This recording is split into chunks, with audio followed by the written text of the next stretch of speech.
Nice to meet you, everyone. Hello. Well, welcome everybody. I know we're still logging on and we're still early, so thank you so much for joining us. I know Paul and I had a chance to just chat. We have Michigan represented in the house today, so I'm so grateful.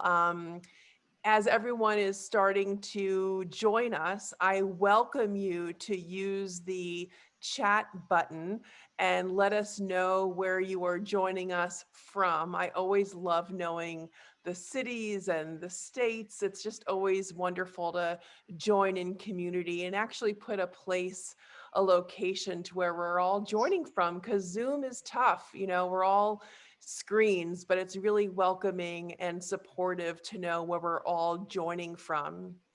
So, as we are all entering, welcome. You're in the right place. If you are joining us for the Domani for Grief event today with best-selling author Hope Edelman, we are so like pinching ourselves that she is joining us from California, from the Los Angeles area. If you are new and joining us now, please in the chat button, do let us know where you're joining us from.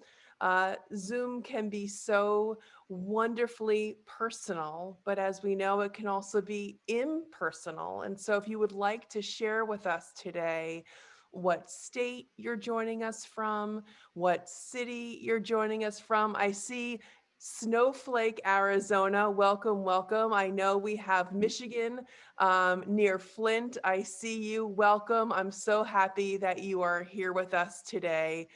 Oh my gosh, we are all over the country. I'm going to make my chat a little bit bigger so I can see where everyone's from. New Mexico, welcome. Washington State, Georgia. I see you, and I'm so happy that you are joining us. If you are just piling into the Zoom, I am so grateful that you are with us today. You are in for quite a treat. It is going to be informative. It's going to be a supportive conversation. Domani for Grief is lucky that New York Times bestselling author Hope Edelman is joining us today for really what I think is going to amount to a far-reaching conversation. And then even more importantly than our conversation and the questions that I've prepared for Hope are your questions. We all come to this grief experience with different backgrounds, and I really do encourage you to get your questions ready for New York Times bestselling author Hope Edelman. This is really just a spectacular opportunity to speak with one of this country's most just groundbreaking writers on grief, on bereavement, on resilience. And this is just, I hope that you use the opportunity to not just listen, but to make your voice heard and let Hope and me know what it is that you're facing right now. And again, if you're just joining us, we have 1 minute to go until we begin. You are in the right place. If you are joining us for the Domani for Grief conversation with New York Times bestselling author Hope Edelman, you are in the right spot. If you would like to, in the chat button, please do let Hope and me know where you are joining us from. I see Utah, and again, I see Minnesota is now joining us. Welcome, welcome, welcome. I have seen, of course, California, where Hope is joining us from. I'm in New York, and I would love to know where you are from. I see California too. Jackie, welcome. I'm so glad that you're here. We're in for a lovely conversation today.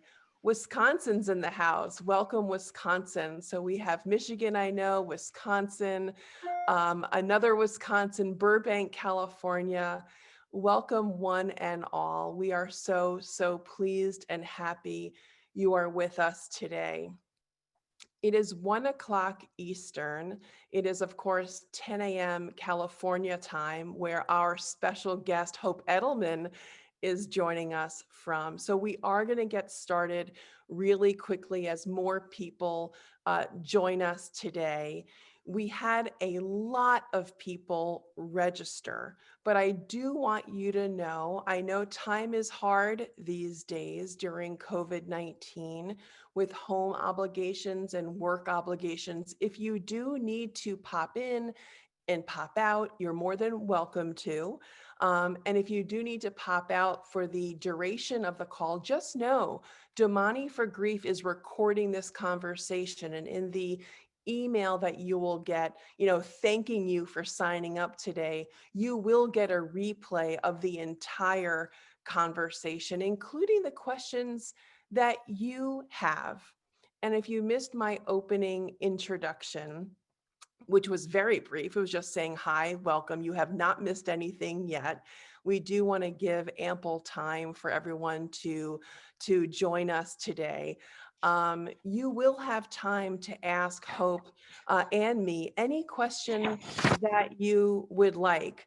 I would encourage you to mute your microphone until it's time for us to be off the call today. When you do have questions, I'm going to ask Kaden from the Domani group and for Domani for Grief to be our chaperone, if you will, to be our moderator, to go through the chat and to identify those questions from you that really are addressing themes. So when we address these questions to Hope, my goal will be that these questions that Kaden identifies will be broad enough for most of us to have some really important takeaways. So let's try, if we can, to not make them incredibly personal and only related to your family's circumstance. Of course, your experiences will inform your question, but I do want to make sure that while we're on this call, we're going to be on this call for an hour, that we all get what we need, right? We all get to listen to what Hope has to say, but we also get to ask those questions. And I'm grateful for Domani for Grief for offering this opportunity for all of us to come together, especially now during COVID-19. So welcome.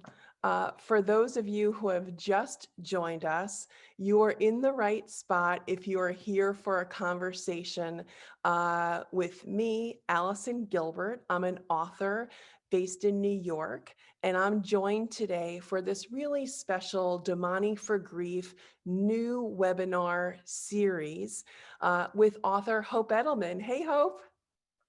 Hello, Allison. So good to be here. Yeah, I'm so excited. New York Times bestselling author Hope Edelman is a pioneer. She wrote the groundbreaking book Motherless Daughters back in 1994, right, Hope? 1994.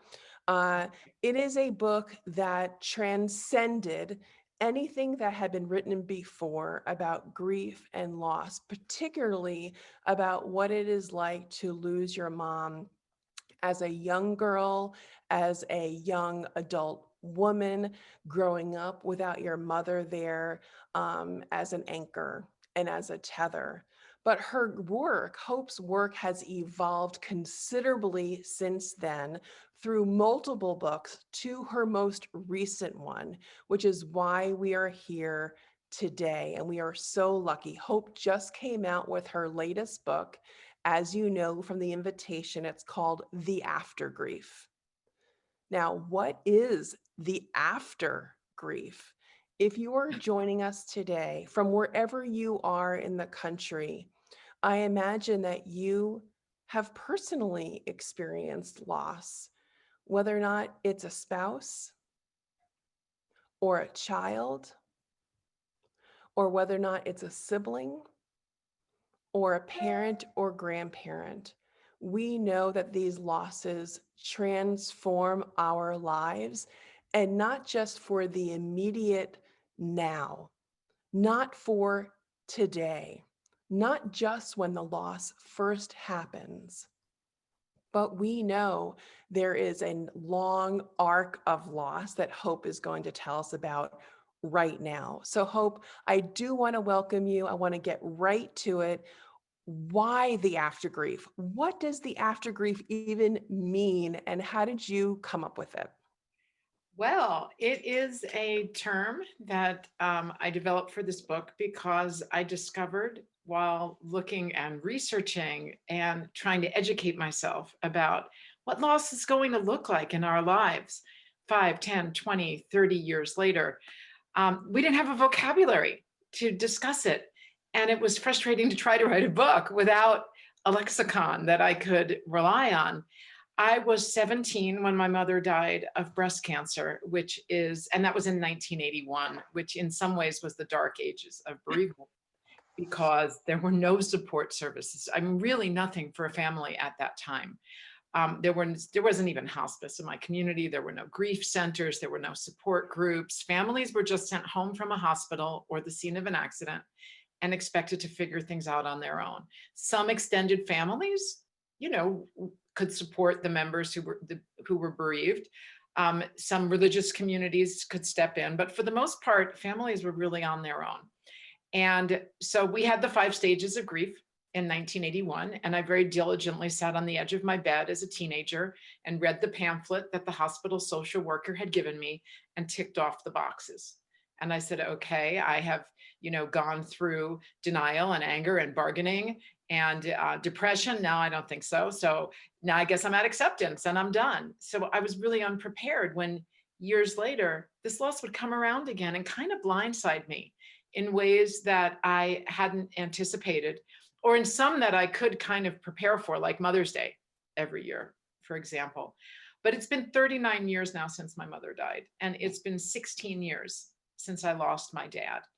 And I don't think that the loss of someone close to you who you really love is something you ever get over.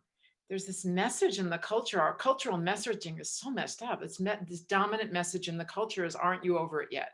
You should be over it by now. The past should be in the past. Don't dwell on it.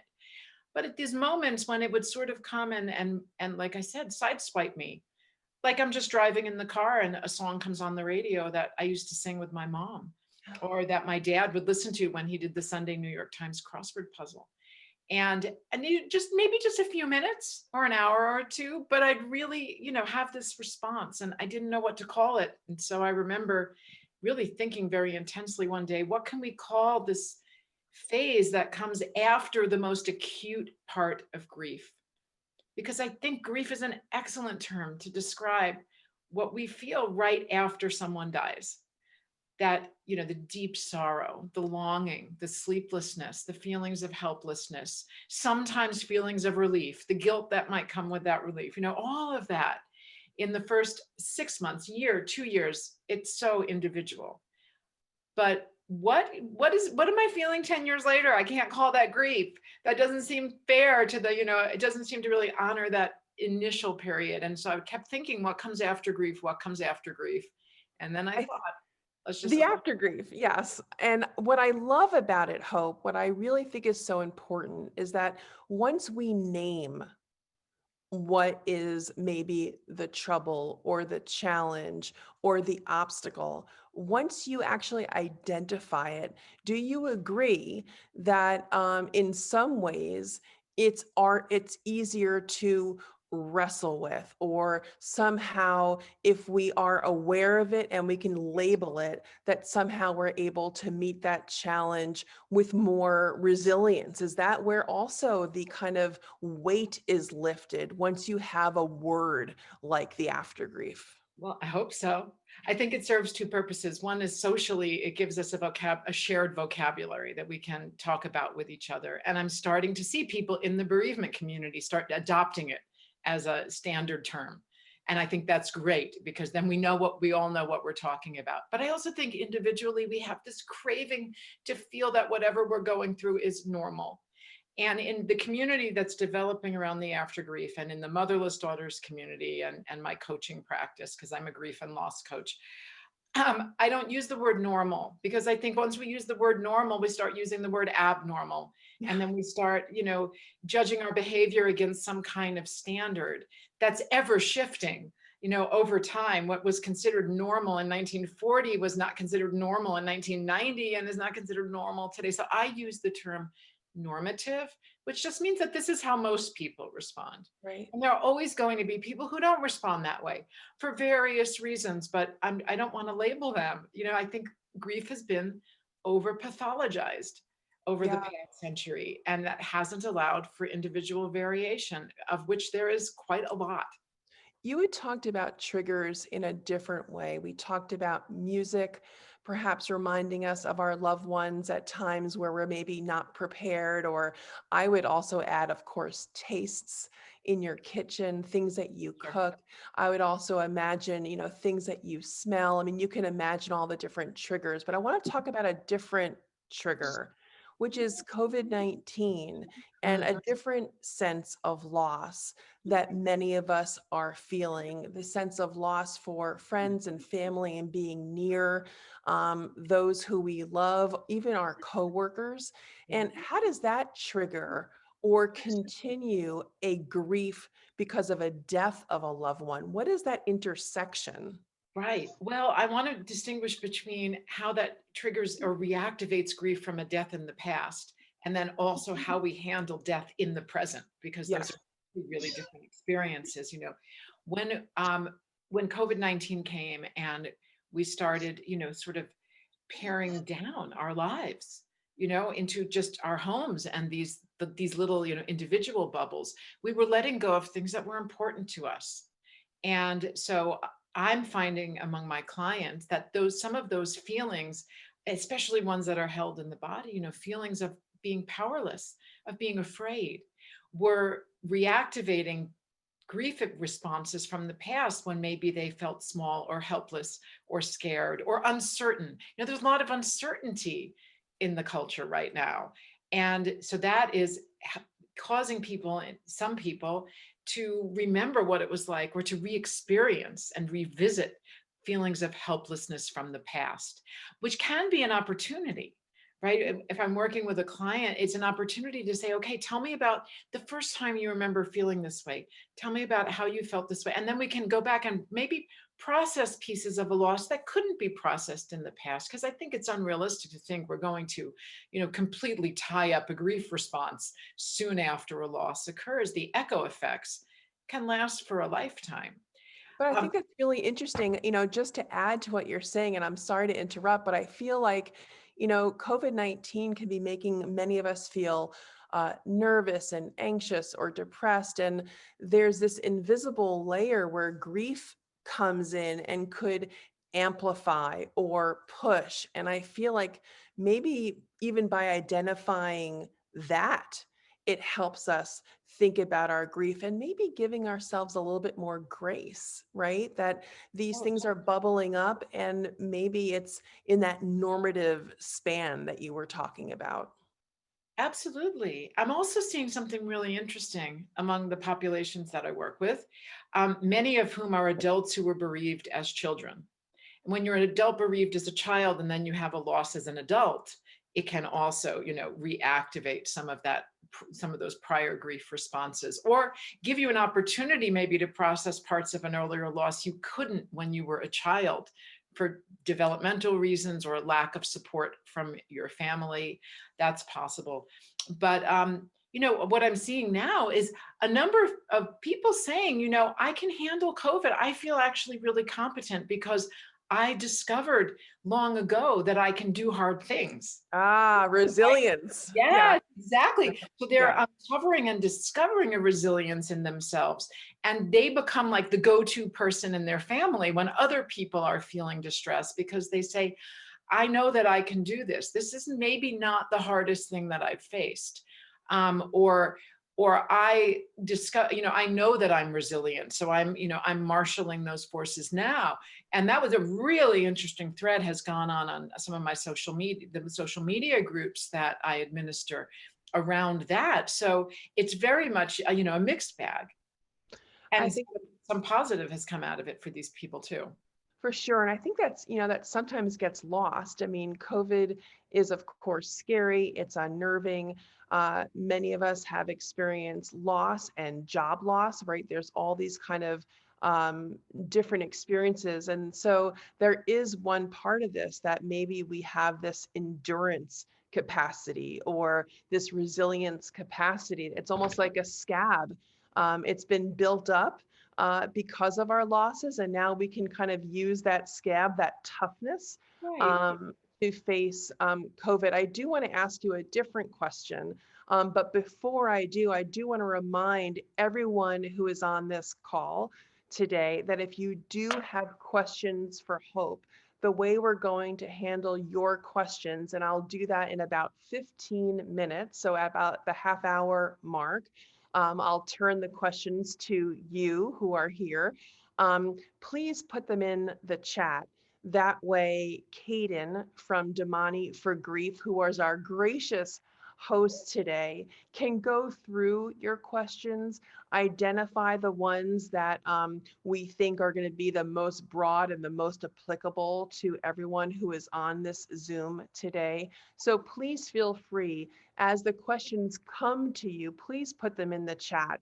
And I welcome you to have this time one-on-one with Hope Edelman, who is the New York Times best-selling author of the new book, The Aftergrief.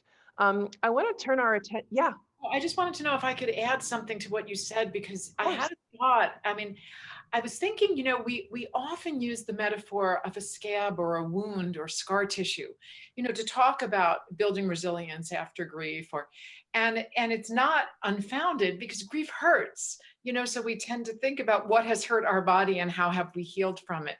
But I also like to use the metaphor of a muscle, that grief it helps us build a muscle. And this is what I think, we were talking about earlier when people were saying, my grief muscle is already strong because I have faced losses in the past. And that helps me feel resilient and know that I can manage. It will hurt again, because muscles get sore too. Muscles can hurt also, right? When we're building them or exercising them, they get sore, but then they grow. And I like to think of that metaphor as well. I love that. I really love that. I've actually, that's beautiful, and I understand it, and I get it. It's visceral. It feels like it's tangible, and I can really see that. So I appreciate you adding that for sure. I want to talk about the power and the distinction between genders. And I say power because I'm thinking that you may not get the support that you need, even within your family, because of gender differences. Mhm. And the power can come from looking outside what's obvious, outside of your immediate support system Right. for the extra scaffolding Yes. that you may need. So as an example, both of my parents died relatively young. That's what put me on the journey of writing about grief and loss and writing my books and my blog. And that's what put me on this trajectory. And in my family, my brother and I lost the same two parents, Yes. obviously. And yet we managed our losses very differently. Um, Maybe it's because of gender. Maybe it's just because we're two human beings. But I'm going to go with gender for this conversation. I do feel Yeah. like there's some stuff to unpack there. Can Sure. you help us understand what you have seen and discovered about gender differences? Yes. And first, I want to say I'm thrilled to see so many men on this call, because when I do these, and I've been doing a lot of these live events since the book came out, and they tend to be very skewed toward women attending, which makes sense, because I don't want to say men grieve like this and women grieve like that. I'm going to use the terms masculine style of grief and feminine style of grief, because we Mhm. know from research that about 15 to 20% of women grieve in a masculine style, and about 15 to 20% of men tend to grieve in a feminine style. So I'll just explain what those are. And then I'm going to just take a moment to say why I think this question is so important. And I'm really glad you asked it, Allison. But the masculine style of grief tends to be more action oriented. and solving problems, and men to grieve through doing. So that's why we will see a man who loses his dad, maybe, starting to fix things around the house and work through his feelings through doing. It's a very natural way. That's considered the masculine style. And some women do that too.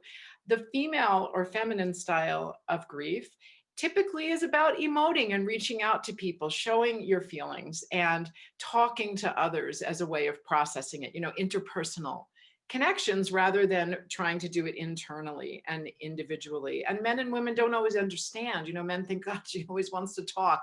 Or women think, God, he never wants to talk. He just always wants to be like in the backyard gardening or, whatever it is. But these are how the different genders be. And I don't think there is some belief that it actually has a hormonal and biological component, that testosterone, for example, like higher levels of testosterone tend to lead to, less emoting and more doing. But it also has to do with the messages that the genders receive when they're growing up. Women are often celebrated or lauded for being able to express their feelings. Unfortunately, as a culture, we tend to think of grief as crying, as longing, as wanting to talk and process, because so many of the early studies on bereavement were done on female psychiatric patients. And so I encounter men who say, I never grieved my father, or I never grieved my spouse or my child, in a way that they feel would have been culturally acceptable or sanctioned. And I say, well, what do you mean? What do you mean by grief? Like, how are you thinking grief should look or feel? And it's always, in more feminine terms, like, well, I didn't cry enough, or I didn't feel sad enough. And I said, well, what did you do after someone died? Well, I threw myself into the funeral preparations and creating a video for the memorial service. And I say, well, could not that be a way that you were expressing or working through your feelings? I think we all have this very, maybe narrow vision of what grief should look like. But the reason I think this is a very important question goes back to the earlier question about losing someone during the COVID era, whether it's to COVID or not, because I imagine most or many people on this call lost people to other forms of other causes of death. And it's because we don't have the access to our social networks that we're accustomed to. I personally am going through a divorce this year, and it's been hard during the COVID era because I can't go out with my girlfriends. We can't go out line dancing or for lunch or whatever it is that would, lift my spirits or cheer me up. So we are more dependent on the nuclear system or the small pod that maybe we are able to interact with. And that might be gender imbalanced. I work with a lot of women after their moms die, they may be in a home with a dad and two brothers. And so those men are grieving and working through their feelings in a way that is not comfortable or even aware, that she's not even aware of.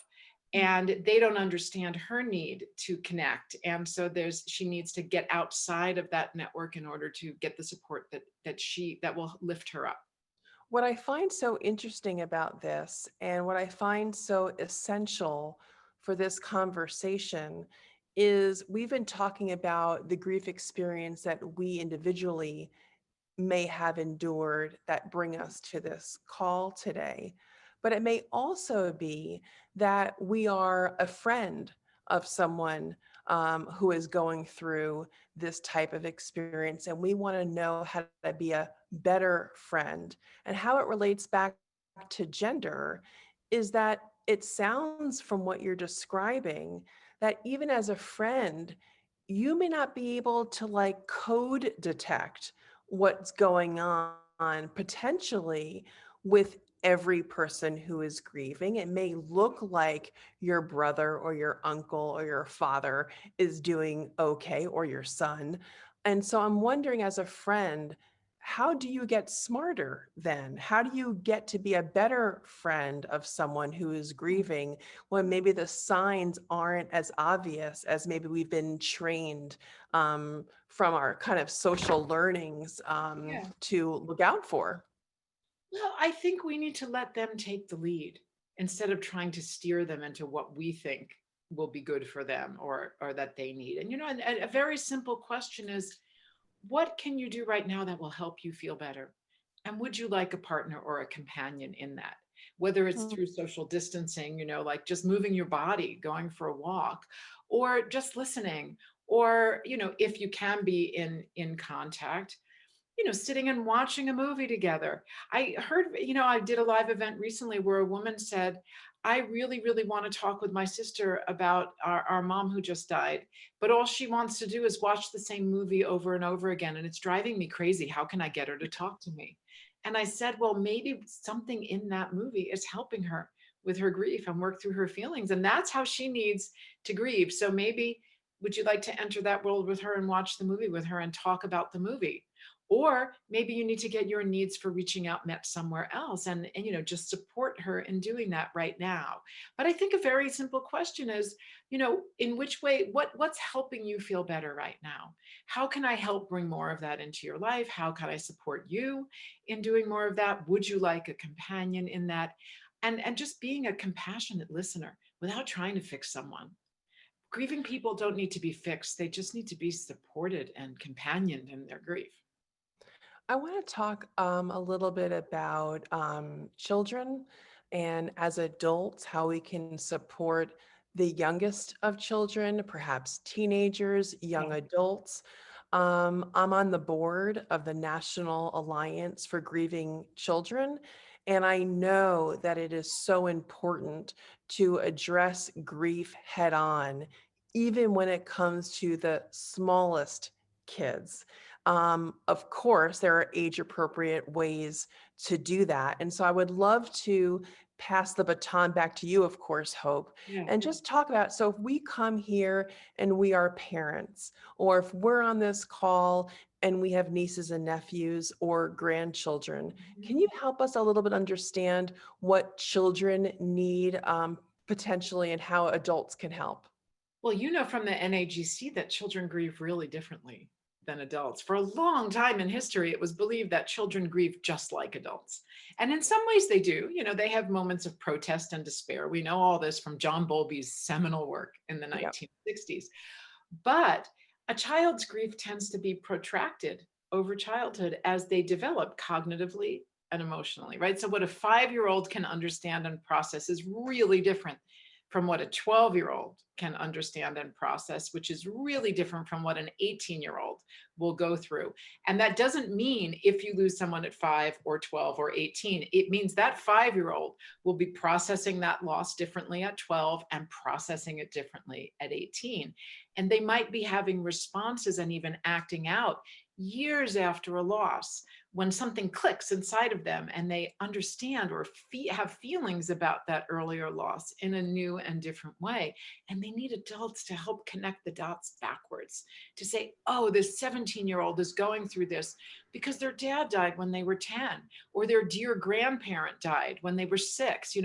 We need to take into account that there can be a very delayed response. So the adults who are supporting this child throughout their childhood and adolescence can become educated or even aware, or find people who can help them understand what that child might be experiencing differently at different points in their development. Does that answer the question? It does. And I think what's remarkable about it is that it puts a new light onto how you can show up differently and be more supportive. And so, even if a loss happened at 9 and that same 9-year-old is now, let's say, planning a wedding, it Right. may not be obvious because it's largely invisible what's going on. And then to be able to show up in that way and to acknowledge the milestone might Absolutely. actually be something much more profound than even we recognize on the surface, I think is really important.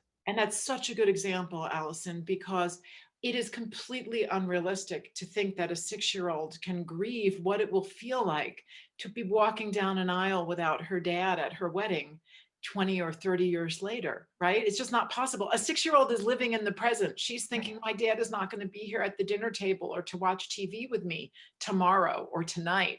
She's not thinking about what will happen in 20 years. She doesn't have that capacity yet to think that abstractly into the future. Now, that might really hit her when she's about 12 or 13. And she, the adults around her might not realize that's what's going on.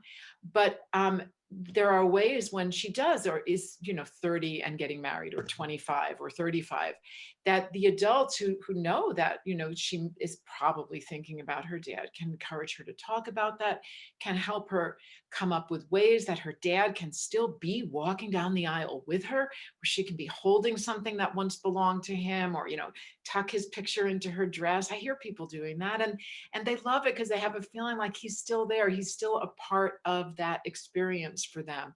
But that's what I call new old grief, when you're experiencing an Oh, old great. loss in a new way, because you couldn't grieve it. Like, I couldn't grieve what it was going to be like to have a child without my mom there when I was 17. I just couldn't. I couldn't even grieve it when I was pregnant. I could not grieve it until I had that baby in my arms and my mom wasn't there.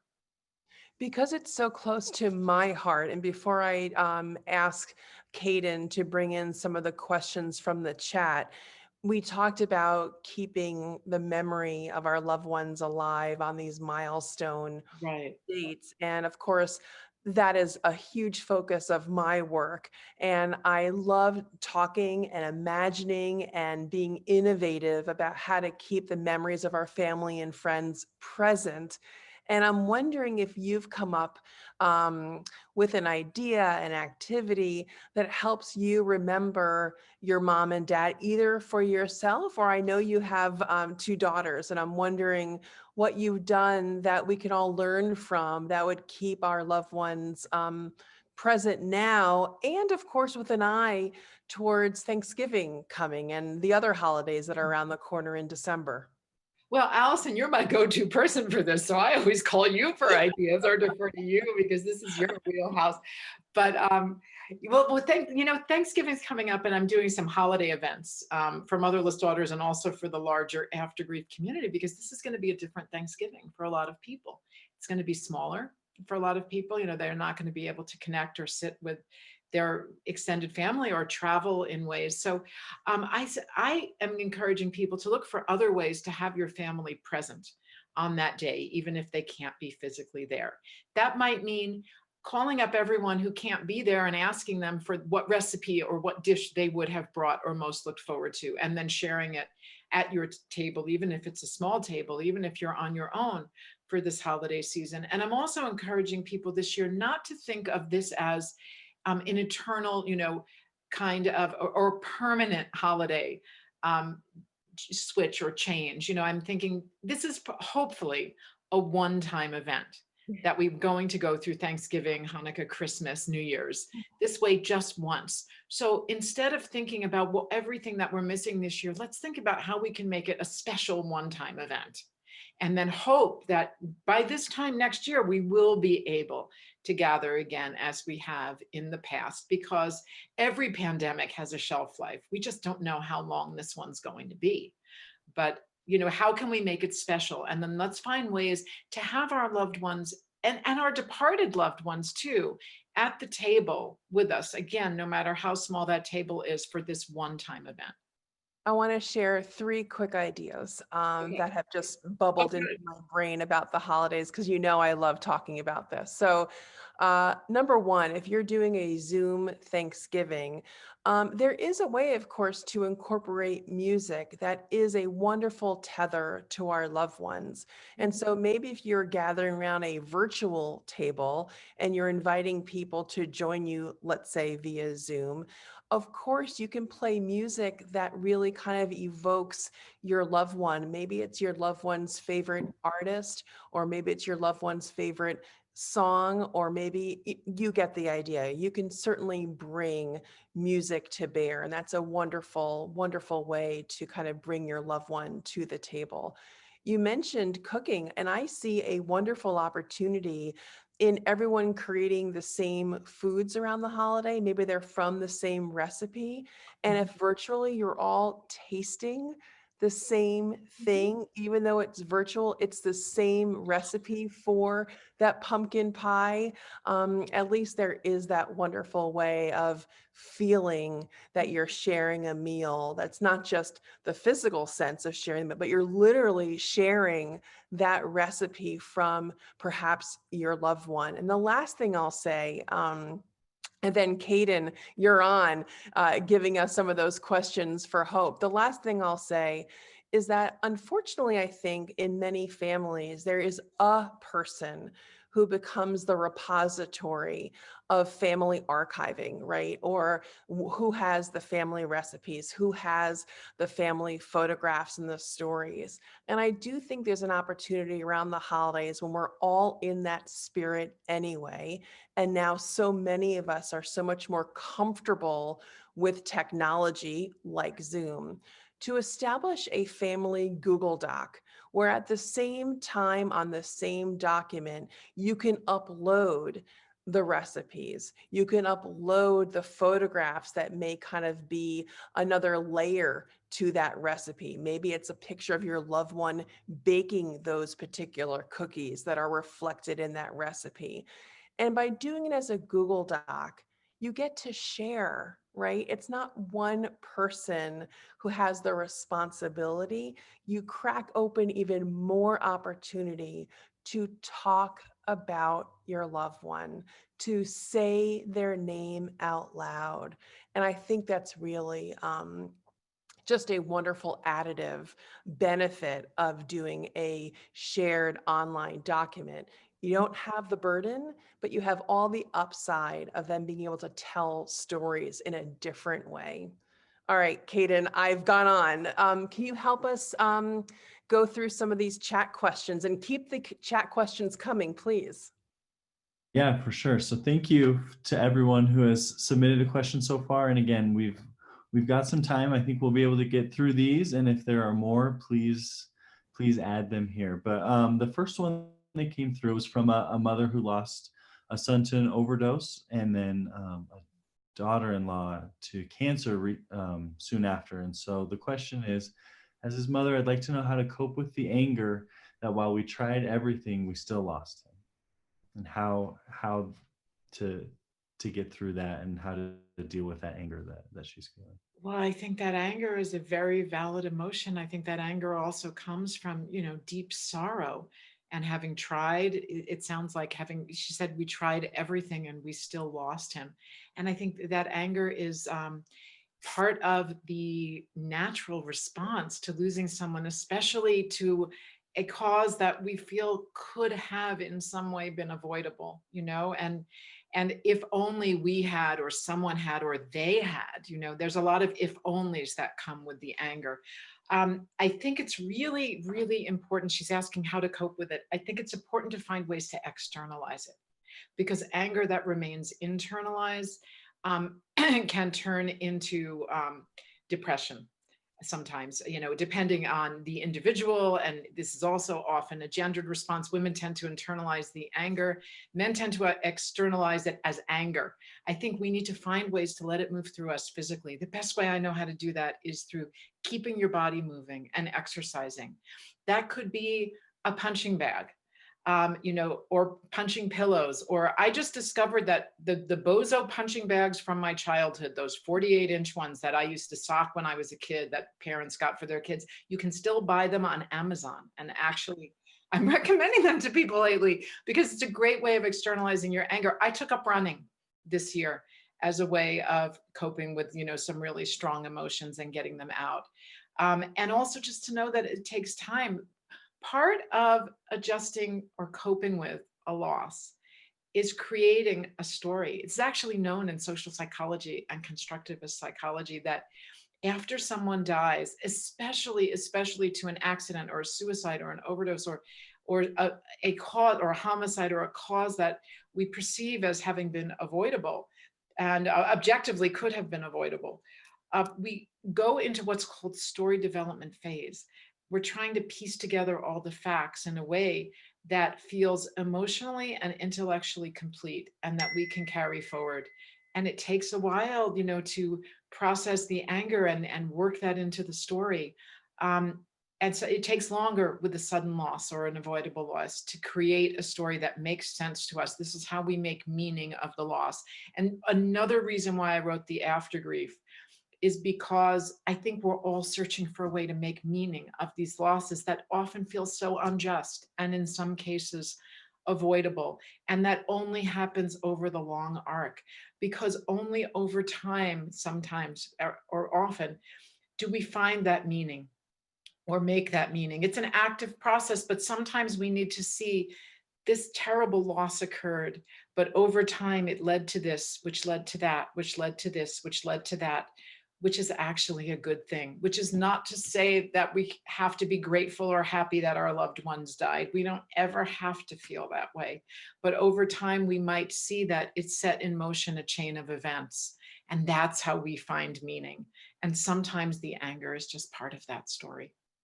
I also want to add that I think that there is great healing potential in finding groups that are specific to, let's say, cancer or an overdose. I Suicide. think that when you are in community with the exact population that you are in, there is great healing, because perhaps the anger, perhaps the sadness, perhaps the guilt, perhaps you can name all the different emotions, they may be better reflected in a community group that is also coping with the exact same cause of death. We haven't talked about that, but cause of death puts you into, if you want it to, separate fraternities or sororities, where if you want to, there are support groups that can really provide very specific ears. And I think oftentimes that can be very, very, very helpful. Agreed. And I think that's important because that honors the social element of bereavement. I think of grief having 5 elements, and we really need to satisfy each of those elements, I think, in order to achieve optimal adjustment. And that is the emotional, which we all think of when we think of grief, the intellectual, which is creating that story, understanding what happened, making sense of it, the social, which is finding others we can connect with if we are, temperamentally social beings. But the two that often get the shortest shrift are the physical, which is why I was talking about, moving your body, taking care of your body, because anger is both energizing and depleting. So you want to make sure that you're taking in enough nutrition, and you're getting your exercise and getting sleep in whatever way, you can. But the fifth one is the spiritual. And we often conflate spiritual with religious.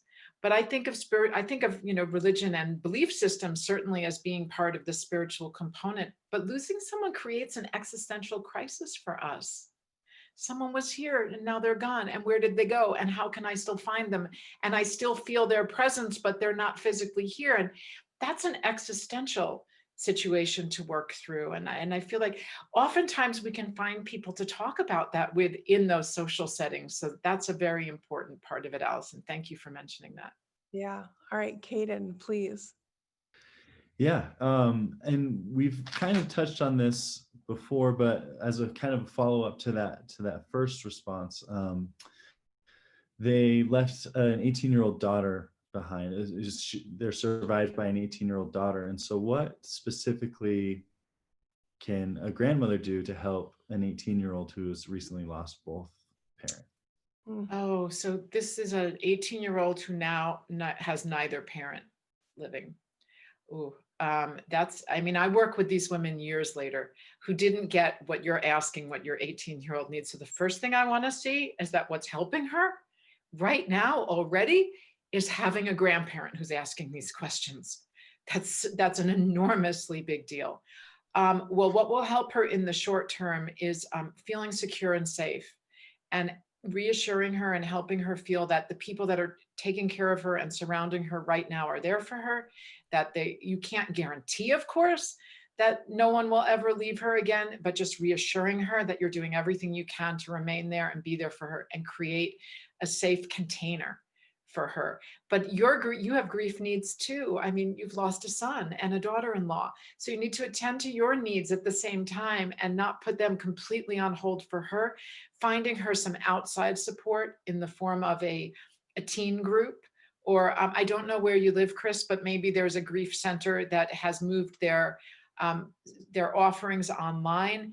There were before COVID bereavement camps for children where they could go for a weekend and meet other teenagers or younger kids who've lost someone. I believe they often go up to 18. Because she lost her mom, I would recommend looking into an organization called Empower Her. And the website is www.empoweringher.com. And they work with girls who've lost their mothers, and they pair them with adult mentors, many of whom lost mothers when they were young and can really understand those girls' needs. And because of COVID, they have had the opportunity to go from being local in Boston to now serving girls worldwide. So they can help her with some of her, not necessarily her bereavement needs, but her ongoing needs without her mom. But this question is related to Lisa's question underneath it, which I see, which is about having multiple losses back to back, and you don't get a chance to process one before another one hits you. There's a term in the bereavement community for this, which is bereavement overload, when the losses start piling up like that. And we can't parse them out and say, well, I'm missing my mom, or I'm really missing my dad today, or this is, I need to process how this loss occurred. This was a traumatic loss, and this one was a loss to a long-term illness. And because there's different bereavement needs for both of those, you just go into survival mode for a while and focus on the instrumental and getting from day to day. And over time, with the support network, whether that's a therapist or family members, or, members in a religious community or support groups, you will start, those losses will start separating out and rising to the surface at different times to say, gee, I'm really missing my mom today, instead of, gee, I really miss having parents. That's just something that starts happening over time. And I think it can't be forced.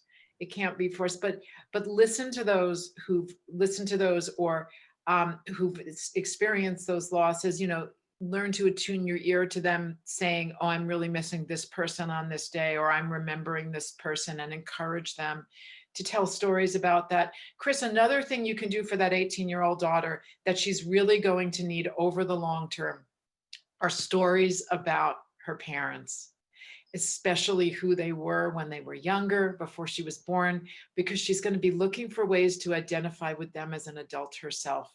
And you will be the keeper of those stories and the one who can share them. I work sometimes now with individuals who are terminally ill, helping them identify their story keepers. And you can do that now for your granddaughter. Because you probably know who your son's friends were when he was younger. Contact them now. Say, would you be willing to tell her stories about him when he was in high school, or when he was in grade school, or when he was a young father? Can I give her your phone number or email? And can you make sure that I always have it, so that in 10 years or 20 years, when she becomes a mom herself, if you know some of her mom's friends too, she knows who to contact for those stories if you don't have them. So you can help identify the story keepers for her. They're going to be really important to her later.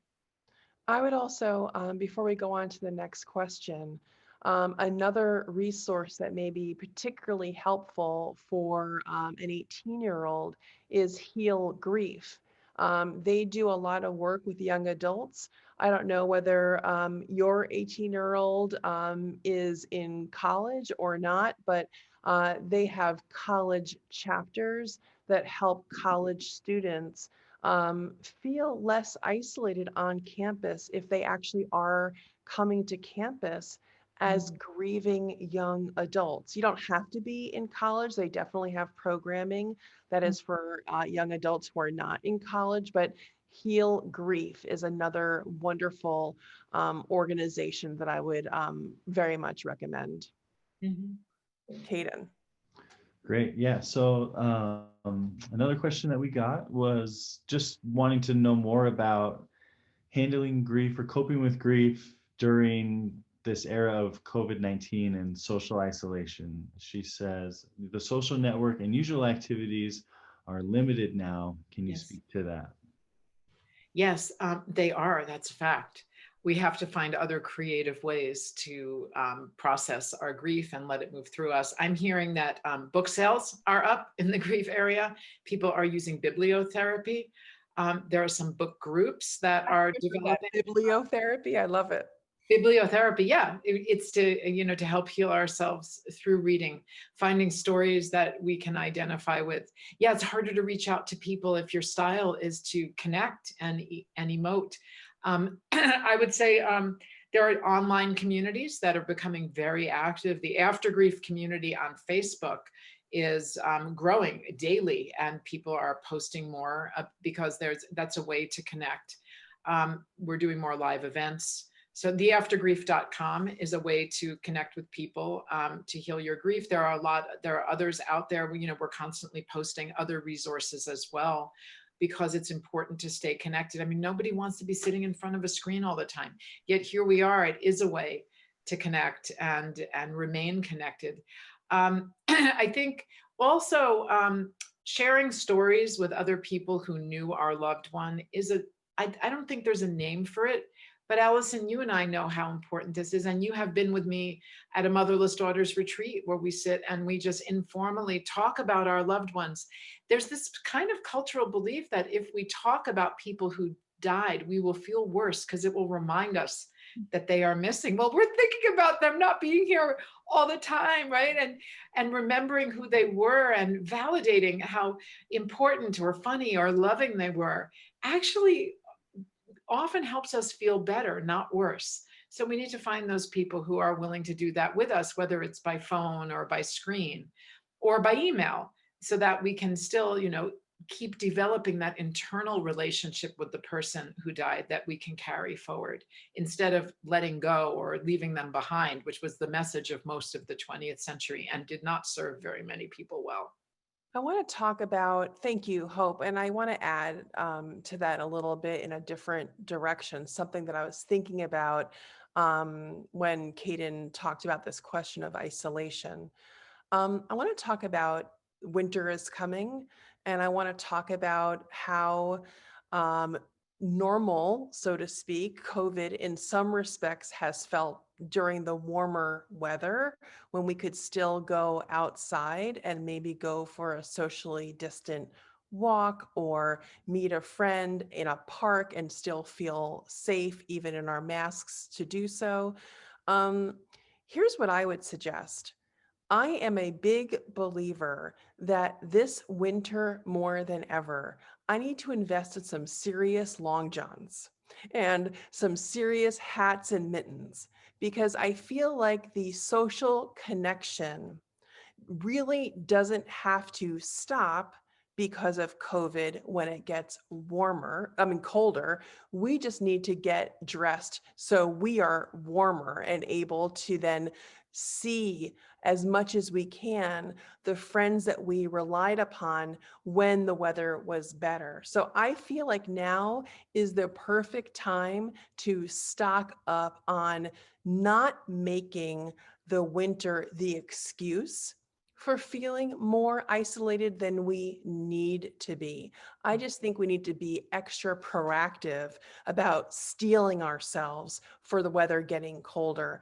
And we know, by the way, there's a reason for being outside in nature as an antidote for feeling isolated.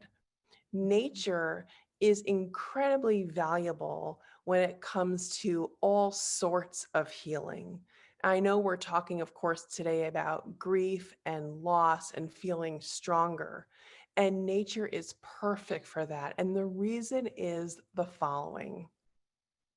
When we are outside and we can feel the breeze on our face, when we feel the sun on our cheeks, or we listen to the leaves rustling or the water gurgling in the brook, we can take that in, and nature asks nothing of us in return, right?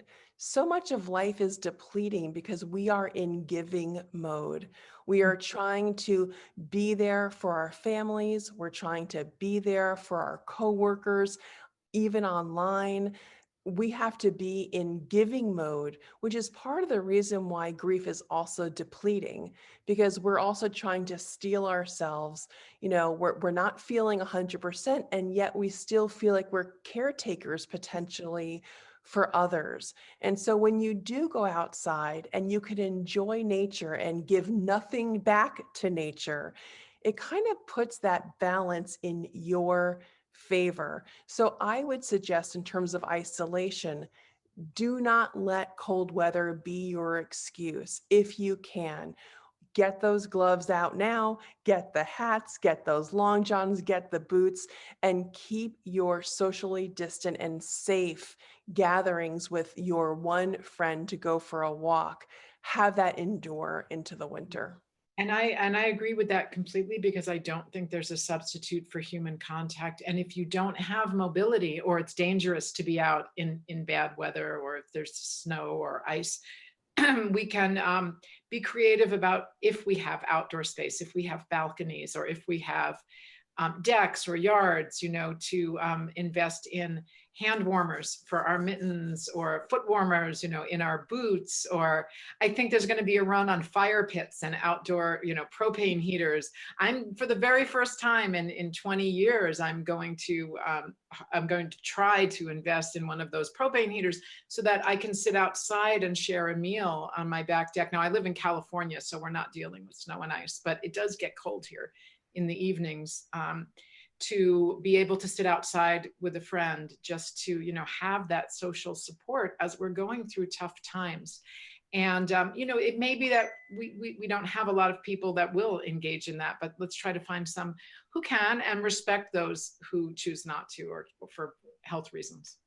In the limited time that we have left, and I'm very sensitive to ending the Domani for Grief webinar, this series on time in 6 minutes, I do want to say a couple of things. We thank Domani for Grief so much for allowing this platform to be. I think these kind of conversations are sometimes hard to have, even with the people who know us best. And so sometimes it's really restorative to have a platform like this to hear from an author of the caliber of Hope Edelman, to be able to ask your questions. I am just so floored that Domani for Grief has made this possible. So thank you, Domani for Grief. We are having another event tomorrow, so please do check that out. I would love to see you then. Hope, as we wrap it up, I would love it if you would again tell us how we can find the Aftergrief, how we can find you, if folks who are on this call today want to keep the conversation going. What is the best way of doing that as far as connecting with you?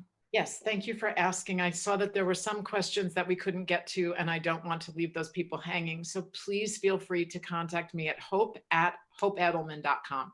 Super simple, hope@hopeedelman.com. I'll be happy to answer any individual questions that didn't get answered during the call. And the Aftergrief, the book, theaftergrief.com, also really easy. You can read more about the community, about free online resources. We are creating some ritual pages to help people approach and then commemorate their loved ones on the anniversary of a death, which is an event in Western culture that doesn't have any, rituals or cultural sanctioning around it. So I've got a task force that's working on that with a wonderful group of a wonderful company that builds ceremonies. And you can also read more about the book and order it there, theaftergrief.com. That's fantastic. The one question I wanted to ask in the few minutes we have remaining, this is putting you on the spot, Hope.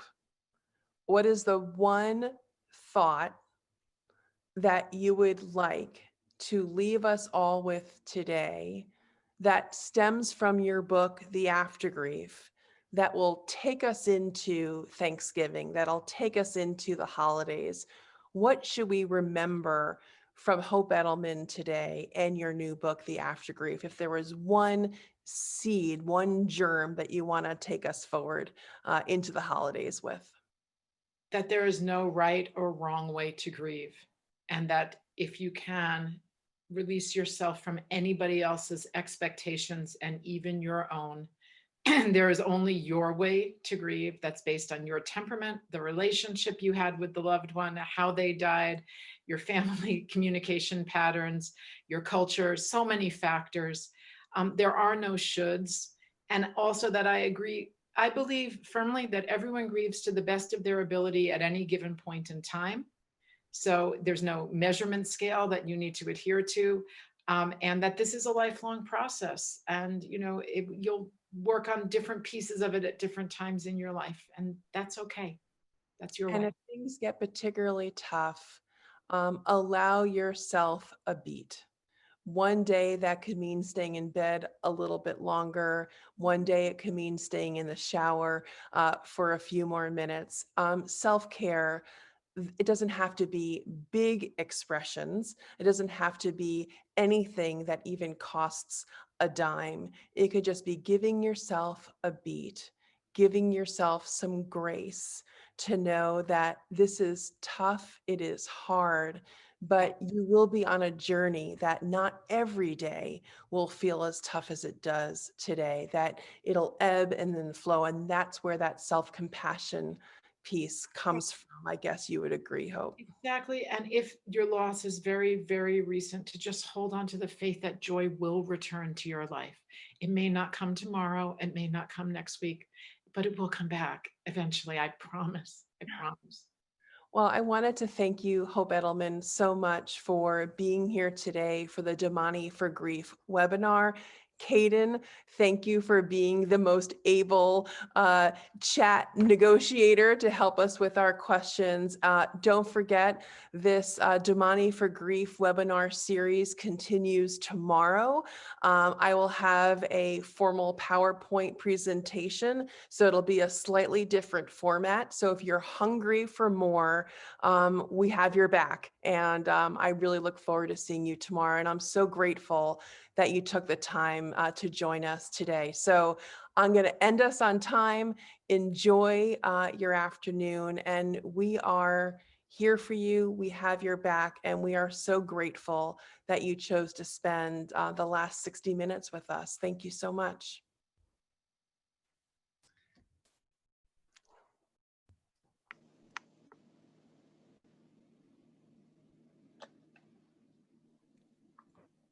Thanks, everybody. Thank you. Thank you, Carissa.